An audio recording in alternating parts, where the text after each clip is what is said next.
সাবেতে বুনানি রহমাতুল্লাহ আলাইহি এক বুজুর্গের নাম, যিনি মালিক ইবনে দিনার রহমাতুল্লাহ আলাইহির সমসাময়িক যুগের বুজুর্গ ছিলেন। মালিক ইবনে দিনারের সমসাময়িক যুগের বুজুর্গ ছিলেন সাবেতে বুনানি রহমাতুল্লাহ আলাইহি। উনি ইন্তেকালের আগে সব সময় দোয়া করতেন, আল্লাহ দুনিয়াতে তো রাতের নামাজ আমারে পড়াইবা, আমার তাহাজ্জুদ পড়া মজা মিটে না। দুনিয়ায় তো অনেক ঝামেলা আছে, কবরেতে কোনো ঝামেলা নাই।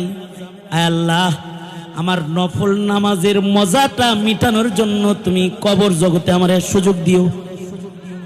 আমি ইসরাফিলের বাঁশি পর্যন্ত বরজখে নফল ইবাদত নামাজ পড়তে চাই।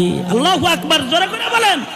তুমি আমি তো দুনিয়া ইবাদত করার নিয়ত করি না, কিন্তু সাবেতে বুনানি রহমাতুল্লাহ আলাইহি উনি দোয়া করে, ওগো আল্লাহ নামাজ পড়া তৃষ্ণা মিটে নাই, কবরে নামাজ পড়ায়। হিলিয়াতুল আউলিয়াতে এসেছে, ওনার মৃত্যু হওয়ার পরে কিছুদিন পরে ওনার কবর ভেঙে গেছে, বৃষ্টিতে পানি ঢলে কবরের একটা ইট খুলে গেছে, কাঁচা ইটের কবর একটা ইট পড়ে গেছে নিচে, আর কবরটা খোলা হয়ে গেছে। জমানার আলেমরা যায় কবরের পারে যায় দাঁড়াইছে কবর ঠিক করার জন্য। যখন ছিদ্র হইছে কবরটা মাটি দিয়ে ঠিক করবে, তুই একটু তাকাইছে, তাকায় দেখি ঘরটা একটা জান্নাতের বাগান, আর কবরের ভেতরে সাবেতে বুনানি সেজদায় পড়ে রইছে।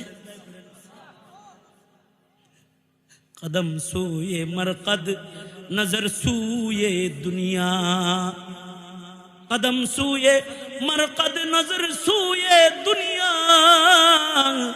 किधर जाना है और किधर देख रहा है, किधर जाना है और किधर देख रहा है।